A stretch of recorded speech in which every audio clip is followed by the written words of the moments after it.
On behalf of the Glenelg Shire, I respectfully acknowledge the traditional lands and waters of the Bundajamara, the Jali Jali and the Bondi people and their respective cultural heritages. I acknowledge the elders past and present here at today's gathering and through them to all Aboriginal people. Aboriginal and Torres Strait Islander people provide an important contribution to Australia's cultural heritage and identity. We respectfully acknowledge the Aboriginal and Torres Strait Islander community living throughout the Glenelg Shire and the contribution that they make to the Glenelg Shire's prosperity and well-being. Councillors, ladies and gentlemen, the recording of meetings to those present in the gallery today, by attending the public meeting of Council, you are consenting to your image, voice and comments being recorded and published. Council meetings may be live streamed and the Chief Executive Officer will enable a copy of the recording to be made public. Any apologies for this evening? There are none. The confirmation of the minutes, councillors. There's a recommendation there under 5.1. Happy to move the recommendation, Madam Mayor. Thank you, Councillor That Carr. the minutes of the council meeting held on Tuesday, the 27th of August 24, as circulated, be confirmed. Thank you. Councillor Wilson has second. Any comments, Councillor Carr? Councillors, the motion has been put by Councillor Carr and second by Councillor Wilson. Those in favour? That is carried.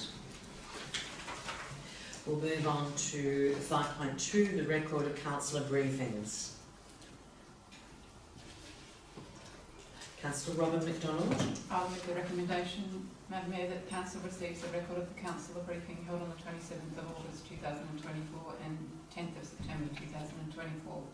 Second that, Madam. Thank you, Councillor Robert McDonald. Second by Councillor Alistair McDonald. Those in favour? Carried. Declarations of conflicts of interest, councillors. Councillor Carr. Thanks, Madam Mayor. I'd like to declare a conflict of interest with item 9.3, a local port annual report 23-24, as it refers to my employer, Port of Portland, within the report. Thank you, Councillor Carr. Are there any further conflicts of interest? If not, we'll move on. Item 7, councillors. Councillors, we normally would do councillor activity reports, but given that we are in caretaker mode, the Glenelg Shire election period policy under section 7.2.1 prohibits council from displaying any activity statement on behalf of councillors during those months. Thank you. Once again, councillors, notices of motion in number 8 on page 7. The same applies to this under the governance rules of council, which were adopted on the 23rd of January 2024 in chapter 8, section 86.4, that during the election period prior to a general council election, the Chief Executive Officer will not accept any notices of motion or notices of rescission motions for consideration at a council meeting conducted during the election period. Councillors, we will move on to item 9, the management reports. We can consider this, 9.1, the delegations updates in September 2024. Mr. Hall. Thank you, Madam Mayor. Yes, this is delegations reviewed by staff every 6 months. Maintain currency with a lot of legislation and requirements to ensure the day-to-day operations of council can be undertaken without necessarily coming to a formal council meeting. The delegations include the instrument of delegation from council to members of staff, the sub-delegation from the CEO to council staff, and the instrument of delegation of CEO powers, duties and functions referred to as the S13. Thank you, Mr. Hall. Are there any questions? Do we have a mover? Councillor Carr. Thanks, Madam Mayor. I'd like to move the recommendation 1 and 2 on page 8 in its entirety. I thought you were going to read it. I can if you like, Madam Mayor. I can if you'd like. No, that's fine. Thank you, Councillor Carr. Councillor Martin. I'll second that, Madam Mayor. Thank you. Thank you. Any comment, Councillor Carr? No comment. Thank you, councillor. I think it's fairly straightforward, Madam Mayor. The delegations happens every 6 months. Reading it can take quite some time and some several hundred pages, so good reading.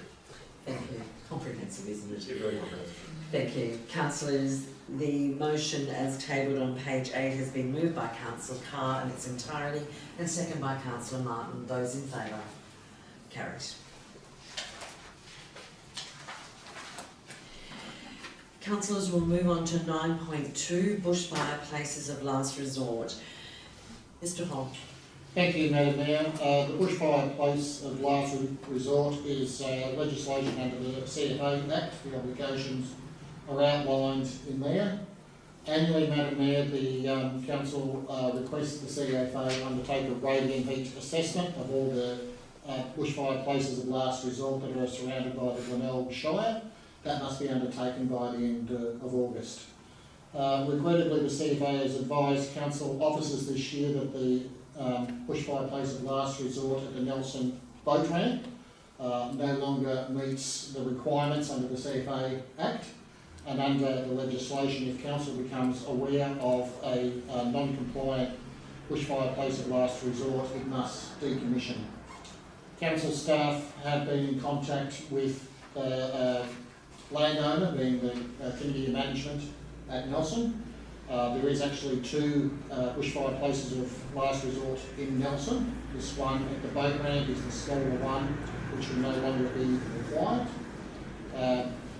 We've tried to work with relevant state government agencies to see if there's any changes to the CFA assessment that could be entertained. The advice received by council staff is that it cannot be undertaken by the 30th of September, which is the deadline of when council must make an update to the CFA on the compliant bushfire places of last resort. Again, Madam Mayor, I'd stress that this is a bushfire place of last resort. It's a place where members of the community can go if their fire plan fails. It should not be confused with a relief centre or any particular assembly area such as that. Thank you. Thank you, Mr Hall. Are there any questions, councillors? Councillor Martin. Thank you, Madam Mayor. Through you, Madam Mayor. Mr Hall, obviously this is something that's very important in the community. It's you don't sort of notice you need it until we're in that sort of sticky situation. Whose responsibility is it to have the bushfire places of last resort in the community? It's obviously being a rural community, it's something that's quite important. Mr Hall. Madam Mayor, the responsibilities are outlined in the CFA Act are spread. So again, the CFA has an obligation to do the assessment against the radiant heat. Council has the obligation to declare a neighbourhood safer place of last resort where it meets compliance, and alternatively to decommission one where it does not meet the compliance requirements of the CFA guidelines. Thank you, Mr Hall. So maybe it's just a sort of follow-on question to that. So if we have communities that don't have one of those, obviously council doesn't have the resources to create one, build one, whatever the case may be. Whose responsibility is that? Is it the state government? Is it local government? Is it just something that's fallen through the cracks? That would just be an interesting question to know. Through the Mayor, the Act does not actually state the requirements that you must provide a neighbourhood safer place. We are aware of a number of communities that would benefit from a bushfire place of last resort neighbourhood safer place. However, the geography of their particular location will not meet the guidelines that are required. The CFA assessment talks about radiant heat, and it is a calculation to determine if people arrive at that bushfire place of last resort, will the heat at that place be greater than what they could permanent, or would they could actually survive? And bushfire place of last resort again does not mean that if you go there you will actually survive a catastrophic fire as well. It is simply a potential option. It is, as the name suggests, a last resort, that where the advice is to leave early, you haven't left early, you've had a fire plan, your road's been cut off, something's gone wrong with your fire plan, the last resort location is exactly that you may be able to go there, you may survive a catastrophic fire. Thank you, Mr. Thank you, Mr Hall. Any further questions, councillors? If not, there's a recommendation now on page 10 in relation to this matter. I'd like to move the recommendation, Madam Mayor, in its entirety. Thank you, councillor Alistair McDonald. The second, councillor Martin. Second, Thank you. go ahead, second that. Would you like to talk to that, councillor Alistair McDonald? No, I think Mr Hole's covered it very well, thank you, Madam Mayor. I'm sure Councillor Martin would like to talk to it. Thank you, Madam Mayor. Obviously, the questions to Mr Hole there, and I just find it interesting how the state government, there's no requirement in the legislations to actually have some of these places of last resort in communities that may well benefit from them. It's probably a gap that needs to be looked at, obviously not by this council or local government, perhaps state government, but maybe that's something that needs to be looked to in the nearer future rather than later. Thank you. Councillor Carr. Thanks, Madam Mayor. Look, I just want to make sure we didn't gloss over, but there is still a bushfire place of last resort in Nelson. This is just removing the boat ramp one, so That is my understanding, there is one on the river that's bank in the in Lake information, Street. and I just want Yes. to make sure that Yes. Thank you. the community's aware there's still one in Nelson. Thank you. Councillors, the motion in its entirety was moved by councillor Alistair McDonald and seconded by councillor Martin. Those in favour? Carried. Okay. Thank you, councillor Carr. Councillor Carr has declared a conflict of interest in this matter, so he must leave the chamber. Councillors, 9.3 is the local port annual report for 2023-24. Ms Bennett. Thank you, Madam Mayor. Yes, the annual report for the local Port of Portland is a statutory requirement. We have an operating agreement with the Department of Transport through to 30 September 2028, so an annual report is part of that agreement. Just in the report, some key highlights for the year are the increase in itinerant berthing days at the Trawler Wharf. So in 22-23 there were 68, and in 23-24 it increased to 166.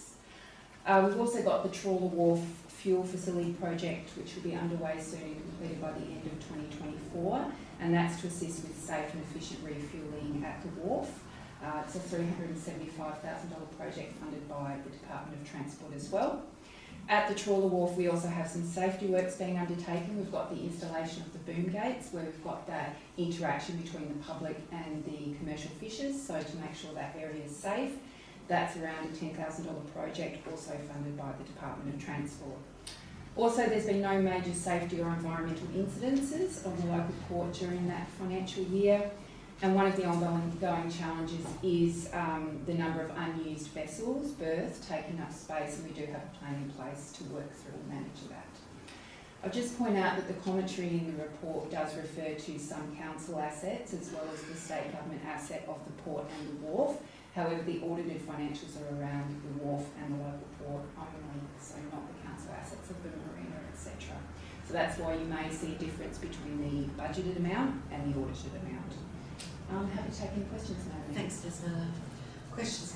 Councillor Roberts. Through the Mayor, thank you, Ms Miller. Could you just confirm for us the councillor contribution that is referred to there of the $13,000? It's actually not an out-of-pocket for the council. It comes from an interest payment based on a grant that hasn't actually been used yet. Ms Miller. Thank you, Councillor, through the Mayor. Yes, correct. With the pontoon project that happened at the local wharf, in recent times there were funds left over. Those funds have been used towards the fuel project, and during that time Council accrued interest on the funding, and that's that figure that you refer to, Councillor McKinnon. Any further questions, councillors? If not, there's a recommendation here on page 13. Somebody prepared to move? I'll move the recommendation, Madam Mayor, that one, the council adopts the local Port of Portland Bay annual report for 2023-24, including the audited financial statements. 2, approves a copy of the local Port of Portland Bay annual report 23-24 to be submitted to the Department of Transport. 3, endorses the local Port of Portland Bay annual report 23-24 for printing and publication. Thank you, Councillor McDonald. Seconder? Councillor Martin. Happy to second that, Madam Mayor. Councillor McDonald, did you move?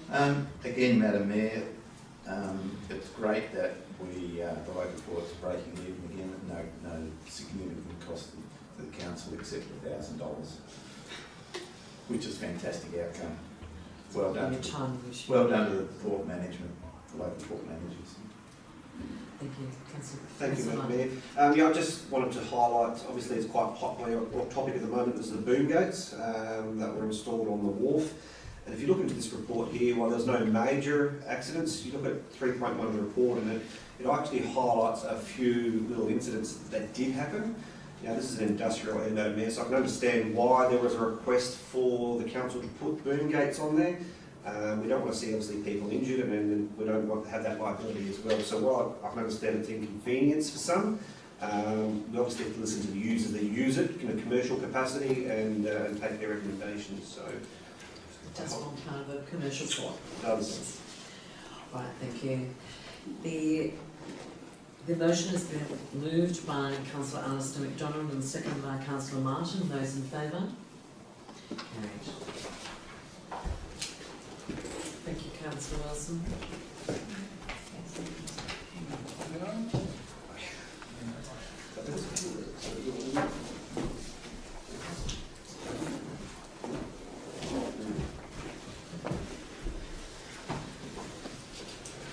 Thank you, Councillor Wilson. Councillors, there's no urgent business. And question time. The Glenelg Shire governance rules, adopted back on the 23rd of January 2024, state that in Chapter 8, Section 86.5, the council meetings held during the election period will not consider any urgent business, conduct public question time, or receive any submissions other than planning, deputations, or delegations. So that completes tonight's meeting, councillors, in the agenda. I'd just like to note that, John, I was looking at that board up there before. This will be your last meeting here, and you were president of the Shire in 1989, 1990. That was last century. I can't hardly remember it, to be honest. Thank you, councillors. That concludes the meeting. Thank you, everybody that was in attendance, and thank you to the staff for preparing tonight's agenda. Thank you very much.